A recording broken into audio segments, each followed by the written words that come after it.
Doctor साहब, बड़ी confusion है कि पाकिस्तान के मौशी हालात ख़राब भी होते जा रहे हैं, बावजूद इसके कि हम IMF की तमाम शराइत भी मान रहे हैं। हमारे रुपए की कदर भी गिरती है, हमारे यहाँ महंगाई भी हो जाती है, आम बंदे पर बोझ भी बढ़ जाता है, लेकिन IMF नहीं मान रहा। ऐसा क्या करना पड़ेगा पाकिस्तान को, डार साहब को, कि IMF हमें पैसे दे दे?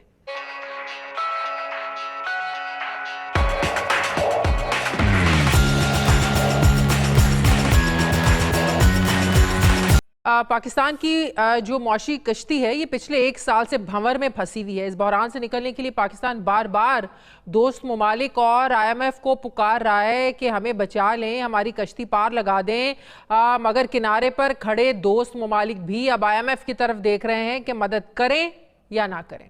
IMF भी इस बार पाकिस्तान पर एतमाद कर रहा है, ना ही हमारी हुकूमत उन्हें अभी तक मुतमईन कर पा रही है। पाकिस्तानी हुकाम के पास उनकी शराइत को मानने के सिवा कोई चारा भी नहीं है। लेकिन सवाल यह है कि पाकिस्तान तमाम पेशगी शराइत को मानकर इकदाम कर चुका है, मगर IMF फिर भी वहीं खड़ा है, मान नहीं रहा है।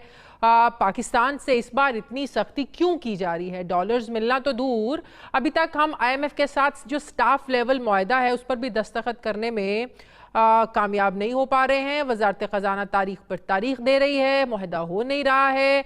अब कहा यह जा रहा है कि वज़ीर ख़जाना इसहाक डार IMF से कल मुज़ाकरात का आखिरी राउंड करने जा रहे हैं। अगले हफ्ते मुआहदा हो जाएगा और अप्रैल में 1 अरब 10 करोड़ डॉलर्स की हमें किस्त भी मिल जाएगी। क्या वाकई ऐसा होगा? क्या कर्ज प्रोग्राम बहाल होने से आवाम को कोई रिलीफ मिलेगा?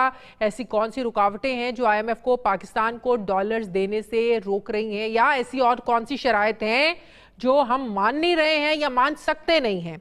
मैं बात करूंगी डॉक्टर शाहिद हसन सिद्दीकी साहब। बहुत बहुत शुक्रिया डॉक्टर साहब आपका। डॉक्टर साहब, बड़ी कंफ्यूजन है कि पाकिस्तान के मौशी हालात ख़राब भी होते जा रहे हैं, बावजूद इसके कि हम IMF की तमाम शराइत भी मान रहे हैं। हमारे रुपए की कदर भी गिरती है, हमारे यहाँ महंगाई भी हो जाती है, आम बंदे पर बोझ भी बढ़ जाता है, लेकिन IMF नहीं मान रहा। ऐसा क्या करना पड़ेगा पाकिस्तान को, डार साहब को, कि IMF हमें पैसे दे दे? बहुत शुक्रिया आपका। पहले मैं आपसे अर्ज कर दूं कि अब इस वक्त ये नजर आ रहा है कि गालिबन परसों तक हमारे IMF के साथ हतमी तौर पर मामला तय पा जाएंगे और मेमोरेंडम ऑफ जो अंडरस्टैंडिंग है उस पर दस्तखत हो जाएंगे। तो अब इसलिए कि तमाम मामला तय हो चुके हैं। नंबर 1, रुकावट कहाँ थी ये भी जरा क्लियर कर दें। ऐसा हमने इतने दिनों में क्या कर लिया कि परसों हमारे मामला तय हो जाएंगे? जी, रुकावट ये थी कि हमने मुताद्दिद बार IMF के साथ जो मामला खुद तय किए, जो खुद हमने उनको कहा था हम करेंगे, हमने उनसे बार बार इनराफ किया या उन पर अमल नहीं किया। हमारा जो बजट आया था, आपको याद होगा, वो IMF से जो मामला तय किए थे उस वक्त हुकूमत ने 10 जून 2022 को बजट उसके खिलाफ था। उसके बाद डार साहब ने जो मामला तय किए उन्होंने उससे बार बार तोड़ा। और आपको याद होगा कि अक्टूबर में उन्होंने 110 अरब रुपए का एक सब्सिडी दी थी बिजली के नरखों में एक्सपोर्ट सेक्टर को, जो कि उनके साथ मुआहदे के खिलाफ थी। तो हमने जो है वो उनके साथ मामला तय किए और उनको तोड़ा। लेकिन ये मैं जरूर कहूंगा, पिछली दफा भी मैंने आपसे कहा था, मैं दोबारा कह रहा हूं कि ये IMF की शराइत नहीं है।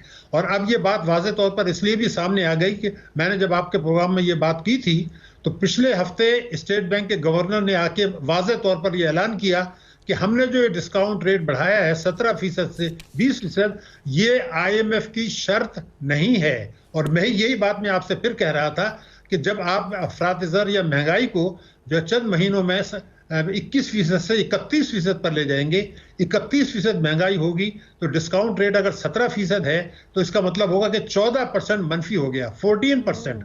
ये आमतौर से होता है 2% या 3% का फर्क होता है। आप देखिए कि भारत में महंगाई और डिस्काउंट रेट 6-7% के करीब है।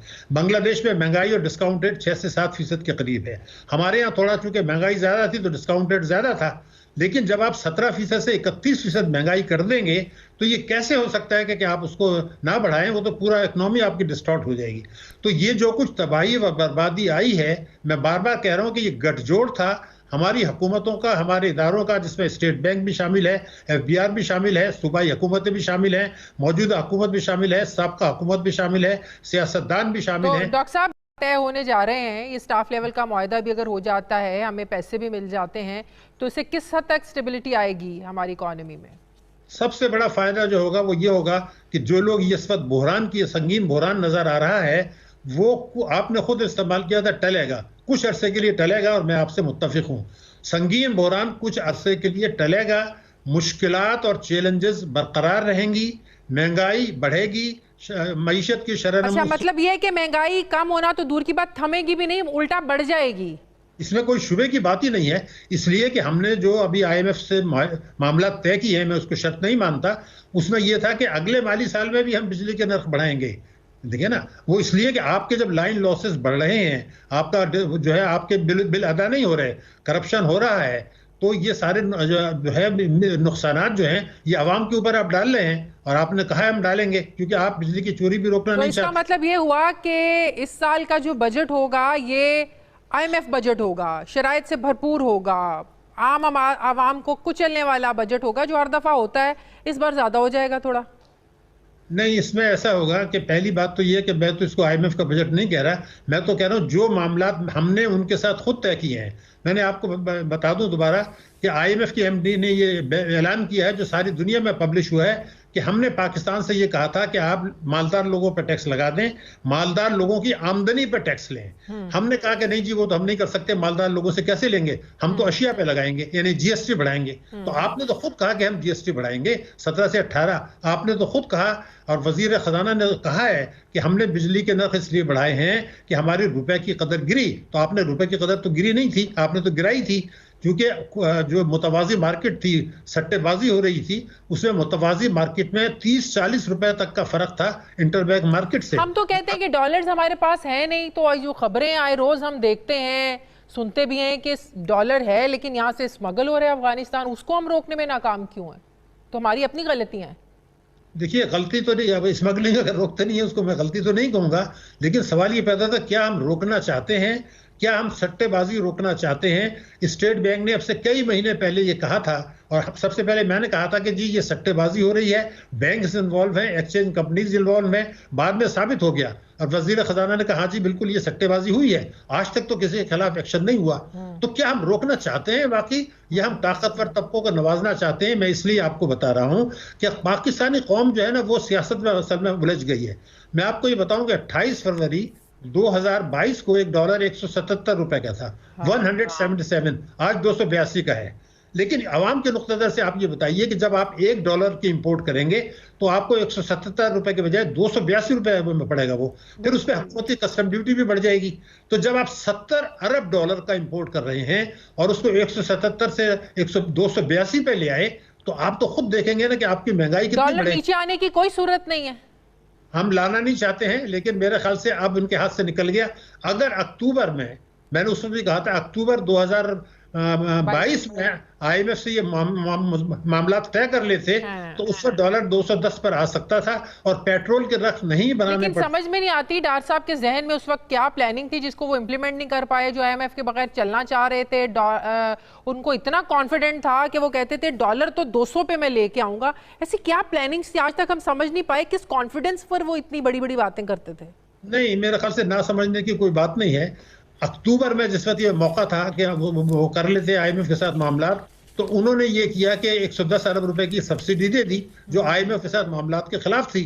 तो आपने तो अक्टूबर में तोड़ा है ना। बात ये थी कि अशराफिया की मईशत है, और जब रुपए की कदर गिरती है तो अशराफिया को फायदा होता है, सट्टेबाजों को फायदा होता है, स्मगलिंग करने वालों को फायदा होता है, जिन्होंने 2018-19 में, मैं आपको बहुत बड़ी बात बता रहा हूं, हमने 2019 में 6% टैक्स लिया, 6%, और ये कहा कि जो लूटी हुई दौलत है उसको आप बाहर ही रहने दें, यहाँ पाकिस्तान मत लाएं। हालांकि बुनियादी नारा था कि वो पैसा आएगा।